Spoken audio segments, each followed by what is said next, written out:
Ladies and gentlemen, good day and welcome to the Q4 and FY24 earnings conference call of ESAF Small Finance Bank Limited. As a reminder, all participants' lines will be on listen-only mode, and there will be an opportunity for you to ask questions after the presentation concludes.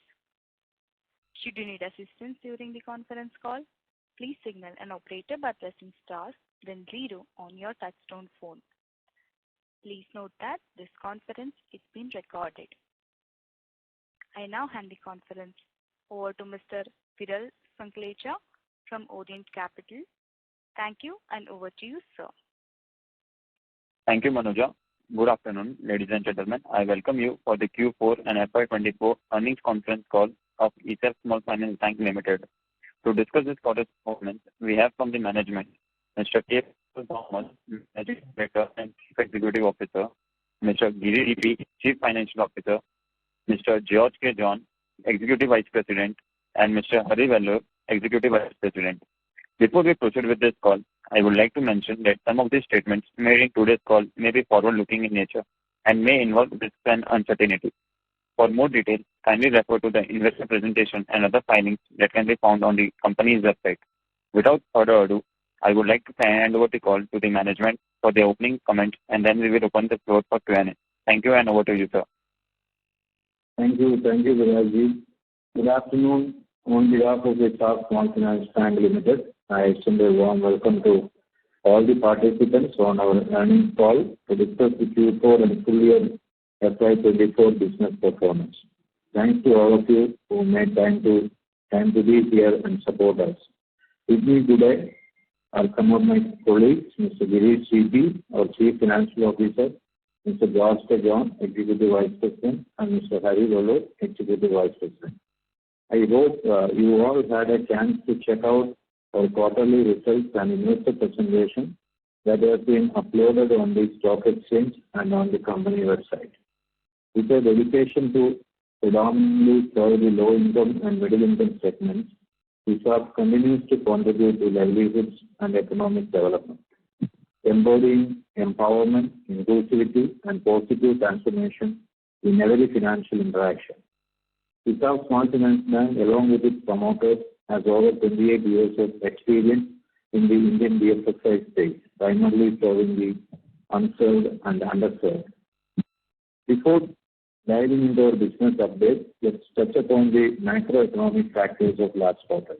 The Indian economy has been on a positive trajectory, followed by increased government spending and growth in manufacturing and services. GST collections saw a notable 111.7% increase in FY2023-24. While both manufacturing and services PMI remain in the growth territory, consumer demand has been robust, driving growth across sectors. The RBI maintained its interest rate at 6.5% with a focus on withdrawing support while slightly revising its inflation forecast. Looking ahead, India's GDP growth for FY25 has been revised upward to 6.8%, solidifying its position as one of the fastest growing major economies globally.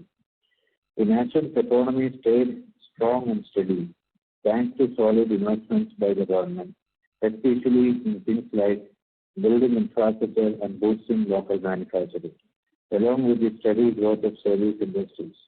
This quarter, economic activity kept moving steadily forward, driven by strong demand in cities and a gradual recovery in rural areas. Public sector investment stayed strong, giving a solid boost to investment efforts overall.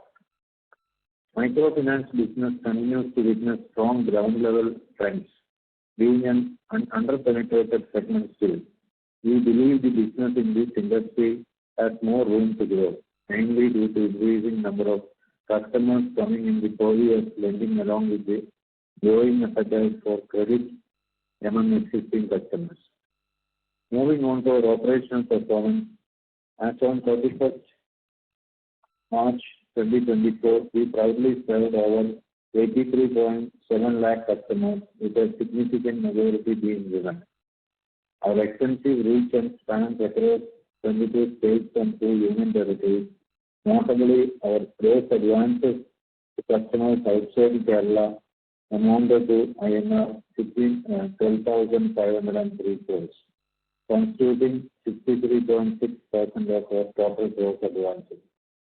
The top 5 states outside our home state of Kerala for gross advances, including Tamil Nadu, Maharashtra, Madhya Pradesh, Karnataka, and Chhattisgarh, collectively account for INR 9,830 crores, representing 50% of total advances.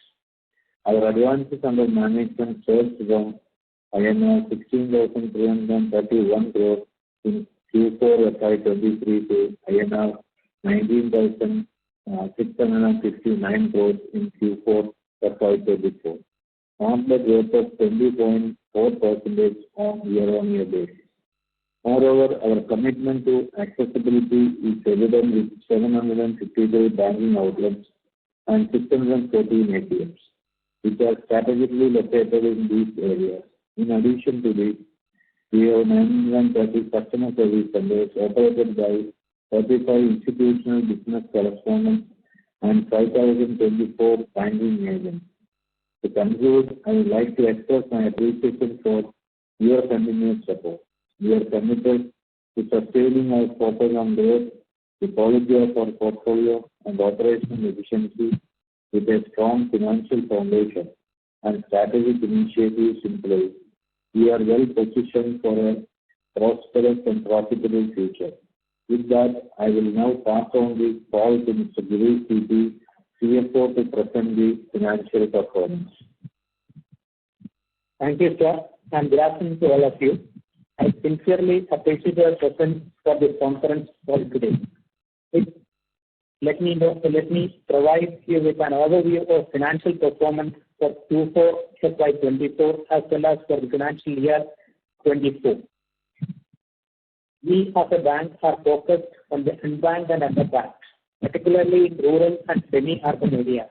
As of March 24, approximately 70% of our gross advances cater to customers in these regions, with 62% of our banking outlets strategically located there. Our key offerings include microloans, retail loans, encompassing gold, mortgage, personal loan, vehicle loan, MSME, financial institution loan, and agricultural loans. We take pride in serving these diverse segments with a commitment to financial inclusion and community development. Our gross advances is Indian rupee 18,772 crores in Q4 FY24 as compared to rupees 14,118 crores in Q4 FY23, making a growth of 33% on a YOY basis. In Q4 FY24, the disbursement stood at rupees 5,266 crores as compared to rupees 6,043 crores in Q4 FY23. In terms of deposits, we witnessed substantial growth, climbing from 14,666 crores in Q4 FY23 to 19,868 crores in Q4 FY24, marking a growth of 35% on a YOY basis. We have strategically prioritized the expansion of our retail deposits, witnessing a rise from rupees 13,346 crores in FY23 to 18,368 crores in Q4 FY24, showcasing a growth of 38%. Highlighting the significance of current and savings bank accounts, CASA stood at 4,502 crores in Q4 FY24 as compared to 3,138 crores in Q4 FY23. The net interest income for Q4 FY24 stood at 591 crores as compared to 499 crores in Q4 FY23, showcasing an increase of 18.4% on a YOY basis. The net interest margin for Q4 FY24 stood at 10% as compared to 10.4% in Q4 FY23. The GNPA for Q4 FY24 stood at 4.8% as compared to 2.5% in Q4 FY23. The net NPA stood at 2.3% as compared to 1.1% in Q4 FY23. Provision coverage ratio for the quarter remained at 65.2%. ROA for Q4 FY24 stood at 1.9% as compared to 1.6% in Q4 FY23. Return on equity for Q4 FY24 stood at 20.3% as compared to 19.4% in Q4 FY23.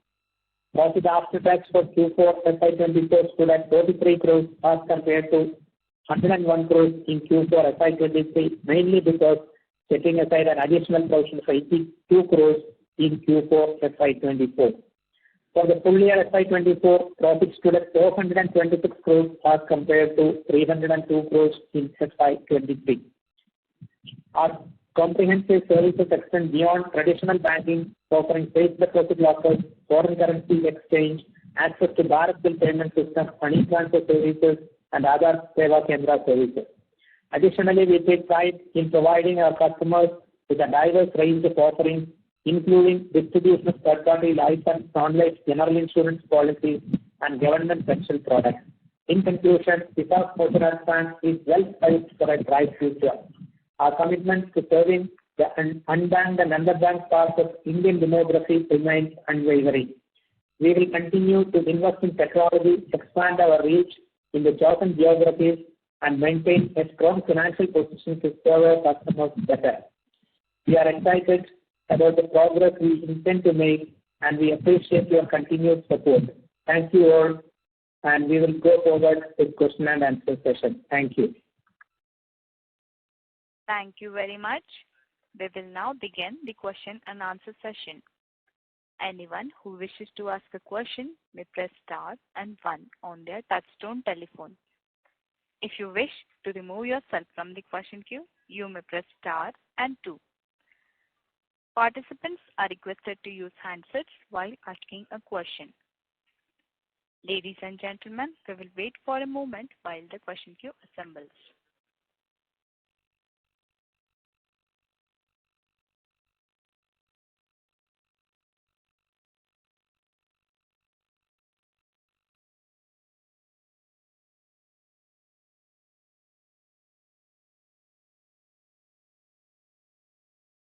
The first question is from the line of Akshat Kumar from Clay Group. Please go ahead. Yeah, thank you so much for the opportunity and a very good afternoon. Just wanted to understand, sir, whether it's possible to share any data or as far as the collection efficiency is concerned for the quarter.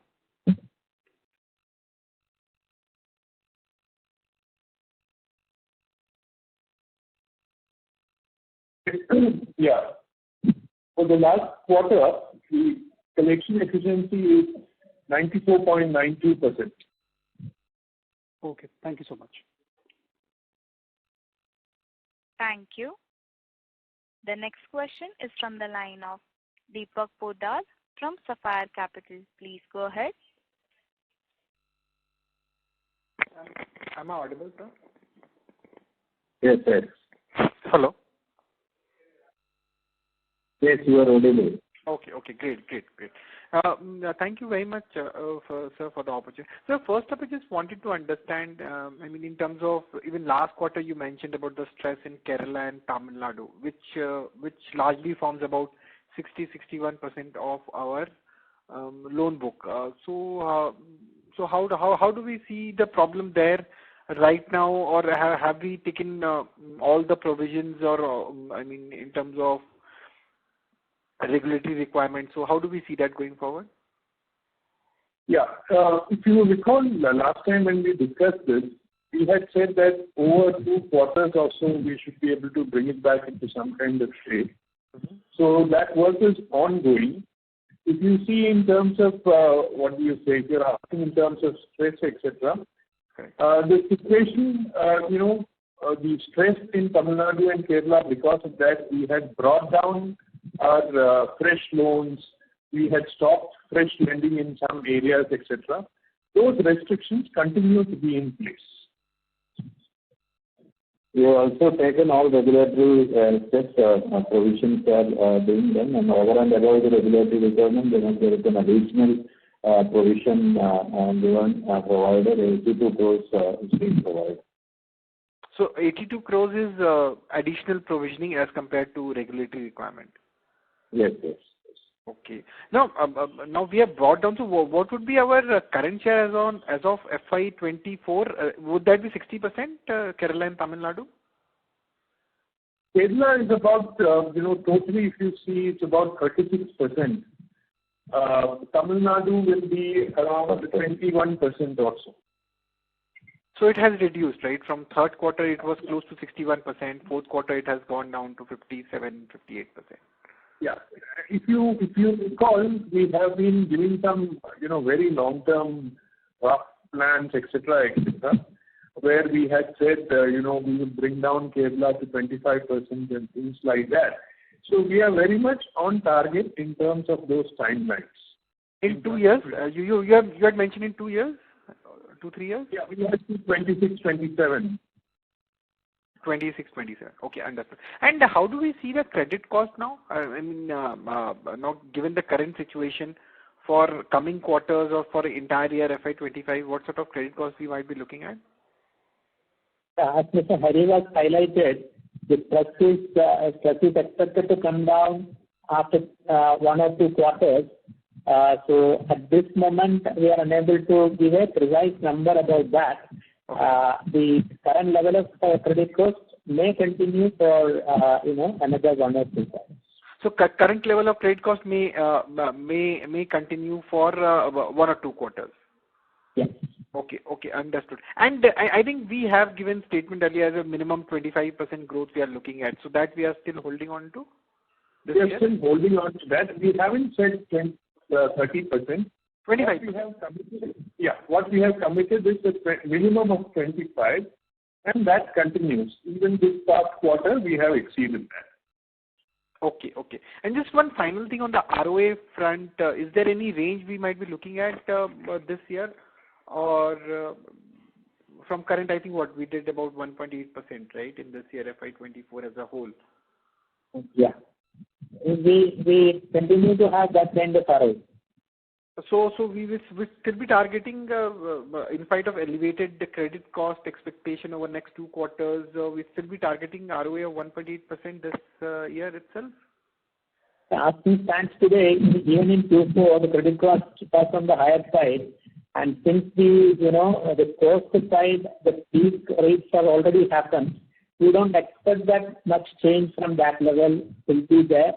Even credit cost is at elevated level as of now. So entire year 1.8% we might be looking at, right? Yeah, that is our expectation. A couple of other things also which we'd like to highlight.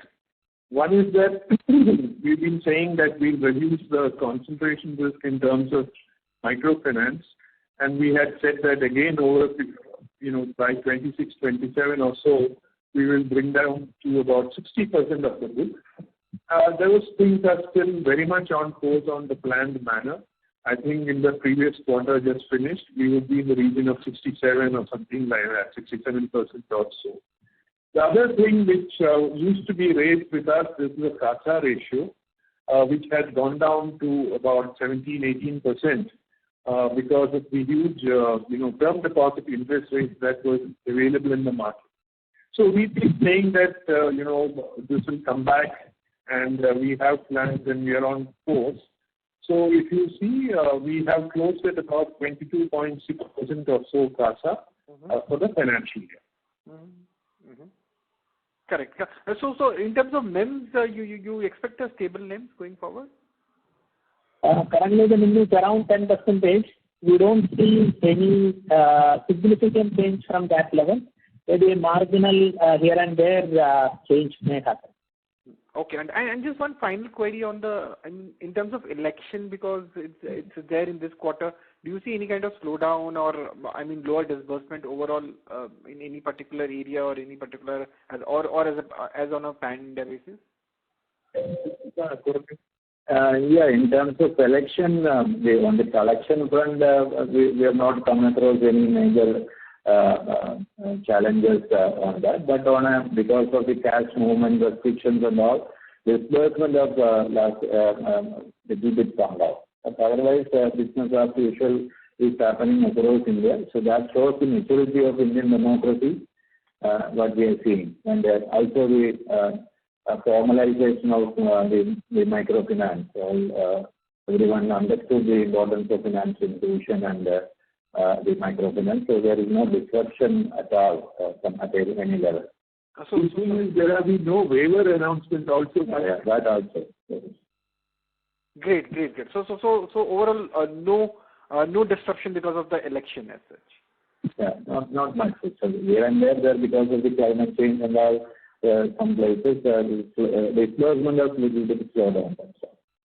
Great. I think that would be it from my side. All the very best to you. Thank you. Thank you, Deepakji. Thank you. Thank you. A reminder to all the participants, you may press star and 1 to ask a question. The next question is from the line of Ravindra Patil, an investor. Please go ahead.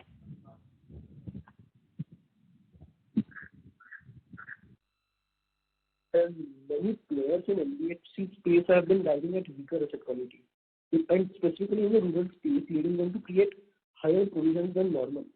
So, since majority of our advances profile is a bit rural focused, so what has been our experience with these loans, and is it also linked to the provisioning for this quarter?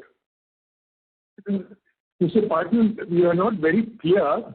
Could you be a little more louder? So am I audible now? It's audible, but it's not clear. I'm disturbed. So what I wanted to understand is, many players in the NBFC space have been driving at weaker asset quality in the rural space, which is leading them to create higher provisions than normal. So since majority of our advances profile are rural focused, so what has been our experience with these loans? So, and is this also linked to higher provisioning for this quarter? Yeah, in fact, we at ESAF Bank also is considering the stress as a major pain point, and therefore a progressive kind of provisioning we always refer to. So as of now, if you see from the regulatory minimum required provision level for the standard asset as well as for the NPA accounts, we are holding an additional provision to the extent of 282 crores, including the 82 crores which I have mentioned during our speech, which is provided during the quarter. So the additional substandard asset provision as per the board approved policy.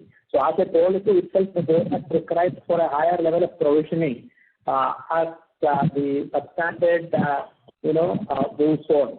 The substandard unsecured loan requires a 25% provisioning, but we on a quarterly basis step up the 25% to 40%, 60%, 80%, and 100% when the NPA asset moves to doubtful category. So that way 158 crores provision we are holding, and the 82 crores which I spoke earlier is an identified asset. We have provided the excess provision than required, and apart from that around 36 crores we have provided on the SMA advance part.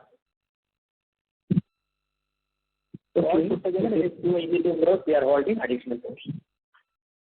Okay, got it, sir. Thank you. Thank you. The next question is from the line of Rishikesh Oza from Robo Capital. Please go ahead. Hello. Am I audible? Yes, sir. Yeah, hi. Thank you for the opportunity. So my first question is with respect to the NII. Our NII has gone down. Yes, from quarter.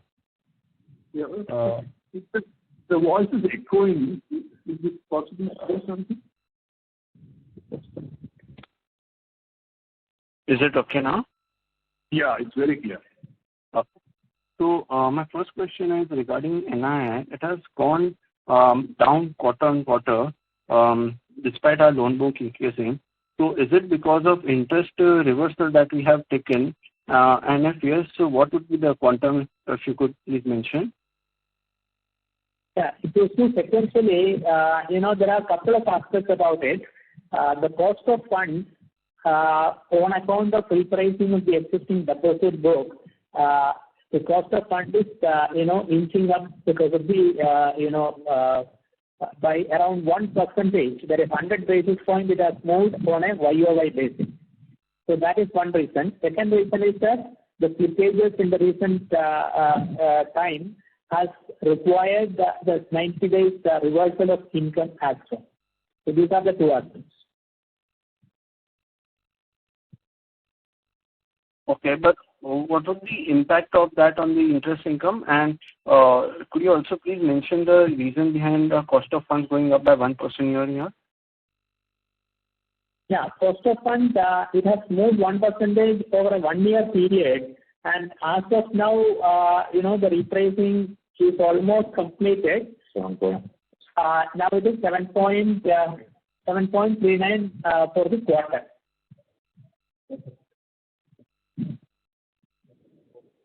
So, do we expect this to remain stable, the cost of funds from now on? Yeah, because almost all the repricing has already happened, and last quarter we have reduced the rate by 25 basis points. So that way we think that this is the peak. Okay. So our NII growth for FY25, how would that be in line with our loan book growth? If our loan book is to grow 20%, would it be fair to say NII will be growing 20%? Yeah, more or less, because that will have an impact on my asset combination growth also. So if 25%, then 20% growth is almost a good assumption. Okay. And regarding credit costs, you mentioned to the previous participant that our 2 quarters, the provisions should be in the similar levels, if I have got it correct. The provisions would be at similar levels, say around 180-200 crores. Yeah, because of the elevated slippages, the credit cost will moderate only after 2 quarters. And what level should it normalize? It will be around 2.5% to 3%. Okay. Thank you. The next question is from the line of Pritesh from DAM Capital. Please go ahead. Hi, sir. Good afternoon. Just 2 questions from my side. One is on employee expense that has been up 17% quarter on quarter. Any particular reason for that to be up? This quarter, the actuarial valuation, there was an increase around 6 crores. So that is the only thing. And the other things are normal. So the headcount, how much it was? 6 crores. Yeah, 6 crores.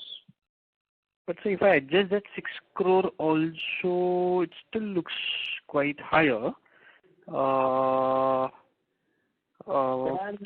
there are certain branch additions as well as employee additions during this quarter. Okay, so it's also expansion related. Okay, fair. Second was on yield side. So we've seen a drop in yields. Just wanted to check if we have reduced any interest rate on the MFI book. Interest rate has not undergone any major change. As we were explaining, it is because of the additional slippages require some reversal of income. So that is all. Nothing from the MFI interest rate. So still, the interest rate on MFI new loans will be about 23-24%. Yeah, that is right. Around that. Got it. Okay. Lastly, just wanted to check on our off-book related growth. So overall, EM growth is doing fine, but any plans to also do a large chunk of off-book so that liabilities can get a benefit?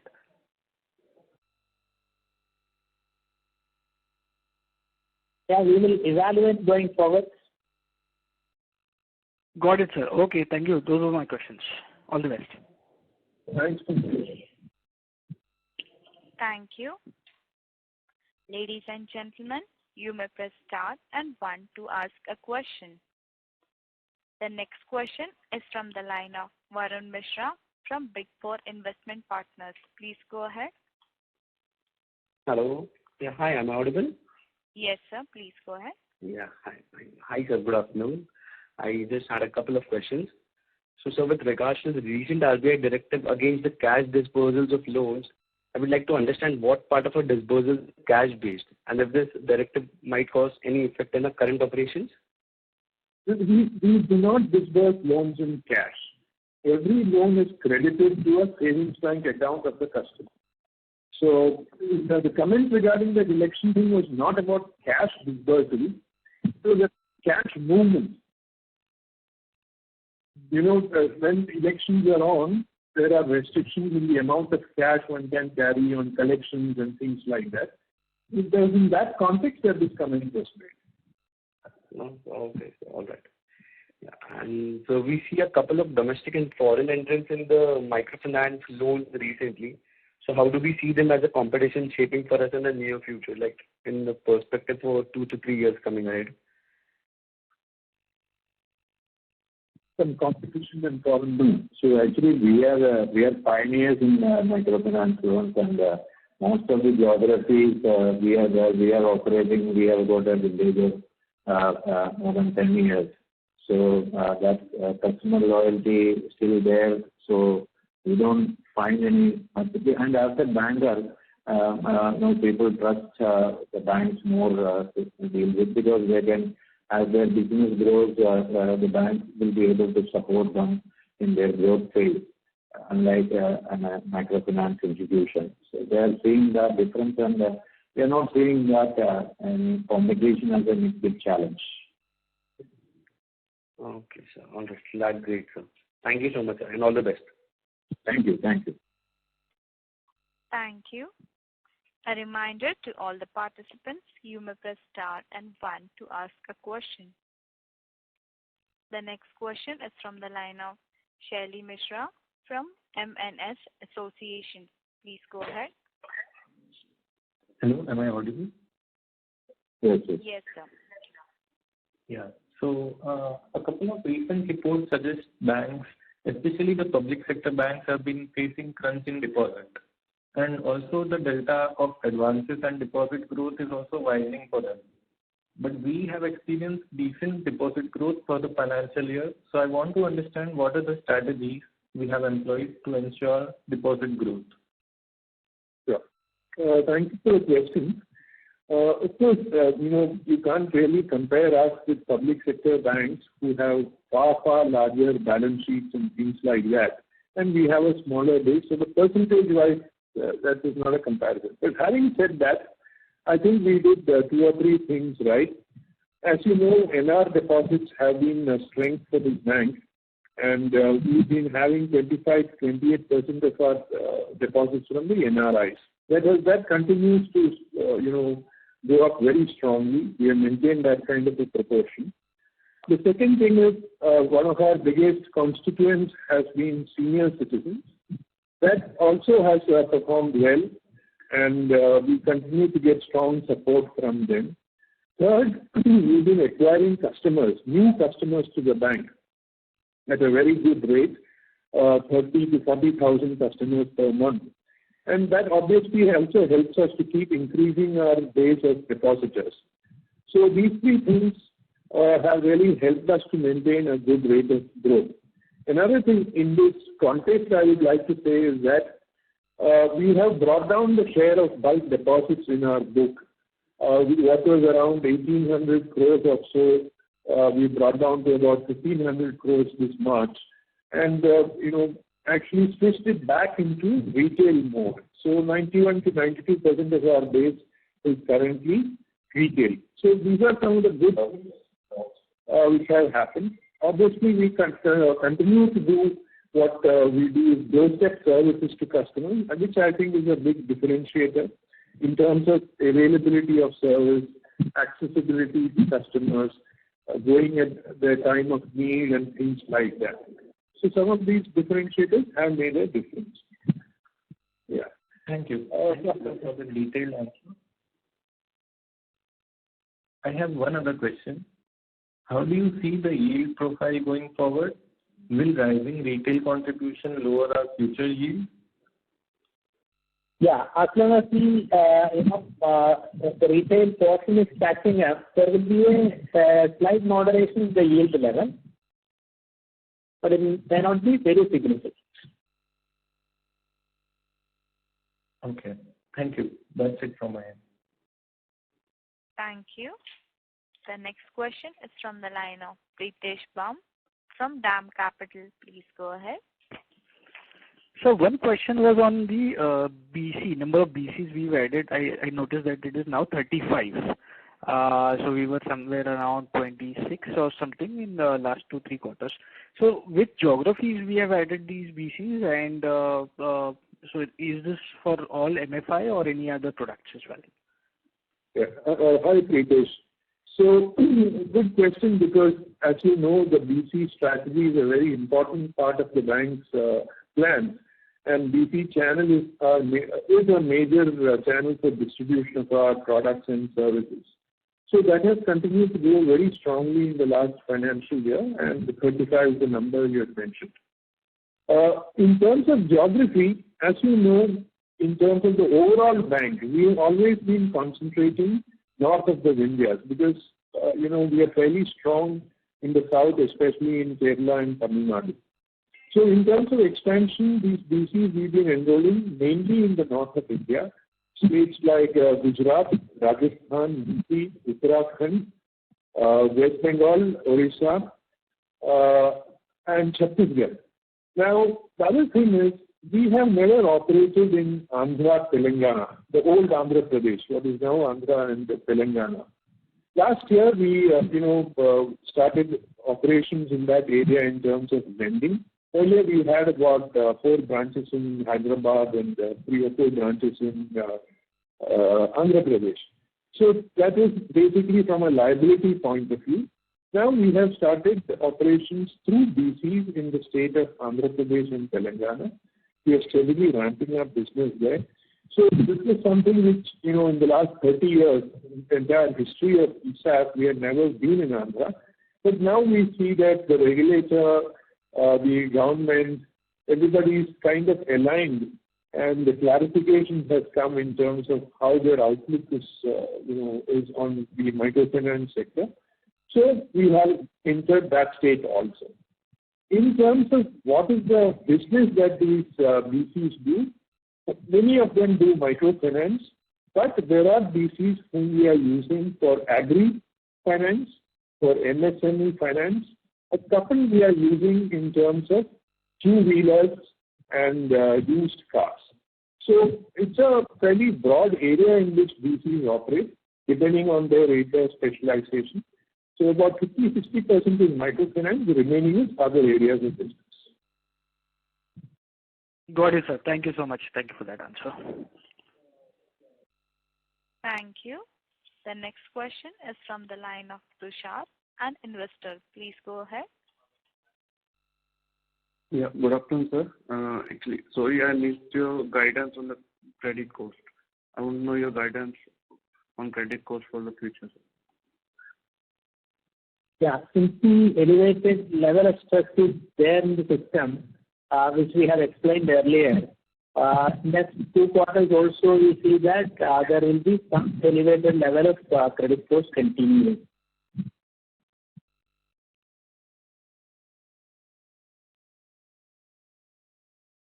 Yes, Tushar. Participant got disconnected. In the interest of time, that will be the last question. I would now like to hand the conference over to Mr. Viral Sanklecha for closing comments. Over to you, sir. I would like to thank the management for taking this time out for the conference call today, and also thanks to all the participants. If you have any queries, please feel free to contact us. We are Orient Capital Investor Relations Analyst Advisors to ESAF Small Finance Bank Limited. Thank you so much. Thank you. Thank you. Thank you, Viral. Thank you all. Thank you all. Thank you.